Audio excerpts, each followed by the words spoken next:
Book 2, welcome to Jackie's Letter Corner. I am Jackie, and it's time for a review of Wilkie Collins' The Woman in White. I finally read and finished a Wilkie Collins book.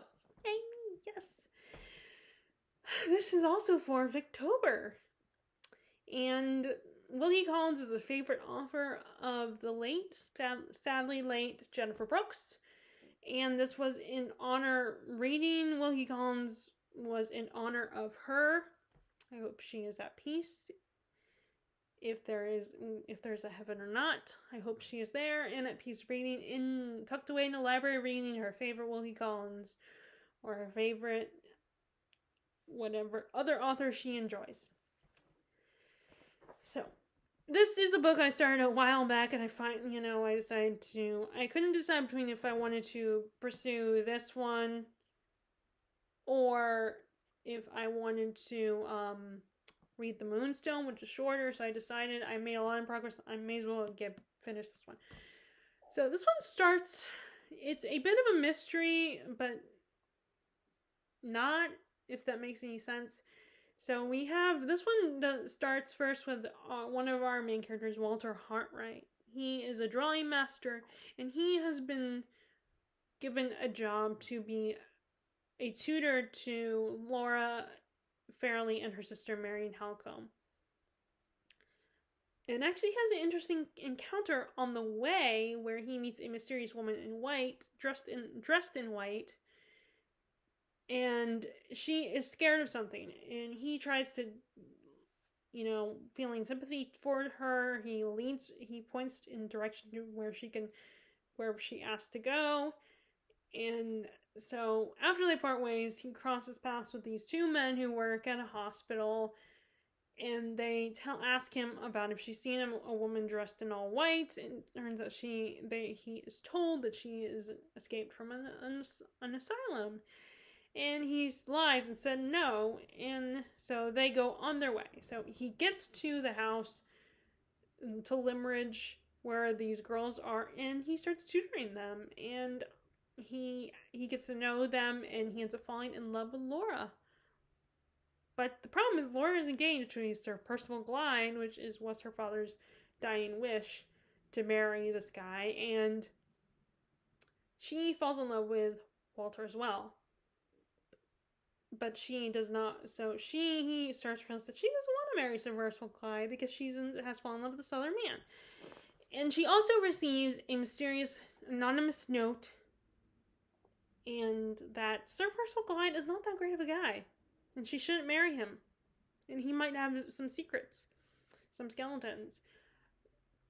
So she is honor-bound and duty-bound, and this is her father's dying wish, so she decides to compromise and was willing to, when she meets Sir Percival Glyde, give him, once he comes to the house, to give him an out on this marriage, and hopefully he will agree to reject the marriage. He will stop. He will, request to not go through the marriage. But when Walter leaves and Sir Percival Glyde shows up, he's all like, nope, I want to go through this marriage. And much to Laura's dismay. And you, of course, find out later that the guy is in debt.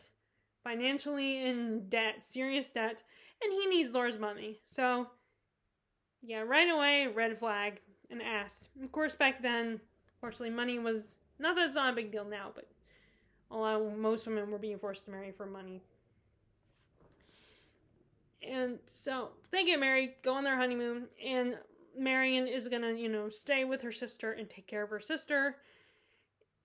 And things don't go, and once she gets there and her sister's new husband come home, things to go as to be expected. Like, Laura is very scared, but she's a little more submissive. And they also meet his friend, Sir Percival Glyde's friend, Count Fosco, and his wife, who happens to be the aunt of Laura and Marion. And he seems charming and very friendly, but Laura does not trust him. She's suspicious of him. and is concerned, and especially since she already has met the Count, and eventually Marion starts to, even though at first she liked him and everything, she starts to realize that maybe Laura might be right, and he might not be that, the Count might be not that great of a guy, and might be untrustworthy, and he might be a spy. So that is our plot. So this was very enjoyable. I absolutely loved this. I had a good time with this. It was very much a page turner of a story. And I like how it was written so that in the beginning and towards the end, you do get Walter's story, his perspective throughout, most of the story. But, at one point he does disappear from Laura's life and lets her go, hoping that one day he'll come back into her life. So, which leads us to mostly stick with Marion's story. She's telling us what's going on. And then there's, a point where Marion is out of the picture at the moment, so we have a few minor characters and getting their perspective of the story. So it really helped seeing the whole thing, everyone's point of view. The only points of view we don't ever get are, at least of the main characters, are Sir Percival Glyde and Laura. We don't get their points of view. Although I think maybe not Laura, but first Sir Percival Glyde, I think it would be interesting to be in his head. It'll be scary, though. So, Laura and Marion are both very different. You have, Marion is very assertive. She's very confident. She's very brave and will do anything to protect her sister. Like I said, at one point, because she's trying to spy on the Sir Percival and the Count, she finds a way to spy on them to where she is forced to be outside in the rain and is trying not to be seen, and she ends up getting seriously ill, so she ends up being unconscious. So she's constantly putting her life in danger and trying to protect her sister and standing up for her sister. Because Laura, on the other hand, is very sweet and very shy. She has a more quiet sort of bravery, and she's very honorable and tries to do the right thing, and she's just a very sweet person. To the point where I did get frustrated and wish she would stand up for herself. But considering the time period, I imagine it's very hard for women to do that. And there's probably more women that are more submissive and not as confident, not as assertive as Marion is. And then you have the two antagonists of the story, because Count Fosco is definitely an antagonist. Sir Percival is very much a guy that has quite the temper. And he's very, you don't want to piss him off. He's obviously very much a misogynist, and he's a desperate, paranoid man, and when he's desperate, that is very scary, because you don't know if he's going to snap or not. But I almost think that the Count Fosco is much more scary, because he's someone he's very charming, is very charismatic, and as I said earlier, Marion finds him very likable at first. She is charmed by him. She is like, oh, why wouldn't you trust him, Laura? He's a great guy. And then he kind of shows his cards later on slowly, very subtly, to where Marion just is a little weirded out by him. Not sure if she can trust him. And it's more disturbing because once she stops trusting him, he still managed to, respect her and be kind to her and want to help her and admires her. And it makes her uncomfortable because she just doesn't like him, doesn't trust him anymore. Their aunt comes off as very conniving and very manipulative, and she's very much a spy, I think, for the Count, and very loyal to him. And another thing about the Count is kind of endearing is his relation with his pets. He has a cockatoo, he has mice, and he really cares about them and is very sweet to them. And it's kind of endearing in a very twisted way. And then you have Walter Hartright, who he's just a good guy. He's just very nice and loving and caring, till he really cares about and loves Laura, as well as her sister Marion. He just wants what's best for them. And, he does realize, okay, as much as I love you, Laura, you're engaged to this other guy that's probably a better suitor for you. At least he was hoping that's true. And he walks away. He knows when to let her go. And, you know, he doesn't push because there's not much she can do, especially as a woman at this time period. And he's just a nice, very sweet guy. And him and Laura are perfect for each other. Because he will still protect her, and he's still very brave. So if those two had got a chance to be together, then he would protect her. Now the other, you know, there are a few secondary characters like the lawyer, the solicitors. But then you also have the uncle. And oh my god, the uncle is such a hypochondriac. And so annoying. I mean, I was caught between feelings of being amused by him, but being charmed by him at the same time. Like, he is, you know, I should say, be amused by him, but also be annoyed. That's what I mean. Not the, I don't know why the word charm got in my head. I guess it's because I used it earlier to describe the Count Fosco. But the uncle, like, and he reminded me a little bit of, you know, Ignatius P. Riley from Confederacy of Dunces. That kind of very arrogant and self-centered and egotistical, like, oh, woe is me, you know, the world revolves around me. And then both characters are hypochondriacs, in my opinion. Like, I don't know, you know, I'm not a scientist or an expert on that, but from what I know about what hypochondriacy is, being hypochondriac means, I would assume that they were.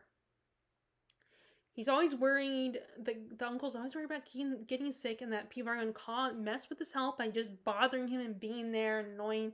He's always trying to he always is trying to be on bed rest. Apparently no one will let him, and he's always whining, and it's like, woe is me, poor me, and everything's all about him. Even though characters have bigger problems and are dealing with their lives being in danger, he's like, oh, you're bothering me. You're, you know, messing with my health by just being here. And it is one of the moments I was amused is him when he's being visited by people, he tries to hint to them, go away. I don't want you. You need to go away. And I always thought those moments were funny, where he's trying to hint at them to go away, and that person just keeps talking. But yeah, I couldn't stand the uncle and being in his head. You know, I mean, we get a small section of him because there is a moment where Marion has rights to her uncle needing his help. And he's just so bothered and disgruntled by this note. He's like, how dare you ask for my help? Your uncle, who is supposed to take care of you and protect you, your only family. And he's all like, how dare you bother me? And you just want to smack him and shake him. Be like, dude, this is your family, your vulnerable niece. Your nieces who are women, who are females, who can't do a lot, and all you do is send them off to get married because you don't want to have to deal with it. I mean, their father asked you to take care of them and be a loving, caring uncle, and all you can think is, oh, they're bothering me.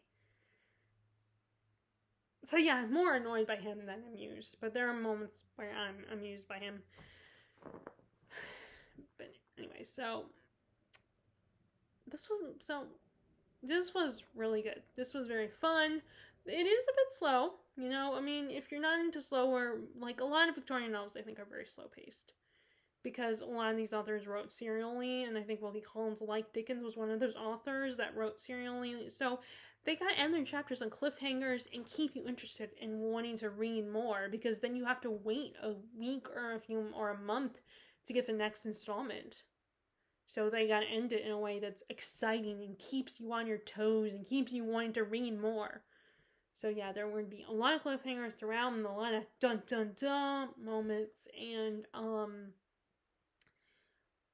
it was very exciting story, very fun, a lot of intriguing characters, and just, I definitely kept wanting to know what was going to happen. Like, what was the secret that was hinted at about Sir Percival Glyde, and what were the intentions of Count Fosco? Were Laura and Marion going to get out of this, and was Walter going to come back into the story? Like, maybe he could save them from their situation. Was there any way they could get out of it? And just so many questions that definitely got answers, and it was just it's so much fun. It was such a fun read, such a page turner, and I very much enjoyed reading this one. I am so glad I finally read The Woman in White, my first Wilkie Collins book to be finished. No, I got 2 more as of right now, but hopefully there'll be more to buy. Like I think there's another one he has called No Name, so maybe I'll look into that one at some point. But anyway, those are my thoughts on Wilkie Collins' The Woman in White. So this is my first Victober that I finished, and I did start reading The Framley Parsonage by Trollope. I only read like a page or two, and I intend to read a little bit more of that one. I don't know if I'll finish it, but it would be kind of nice to have 2 books under my belt for Victober. So if you guys like this video, please give it a thumbs up, click subscribe if you haven't, click the bell notification below if you want to be notified about my latest videos. I hope you're enjoying your reading, and if you're participating in Victober, I hope that is going well as well for you.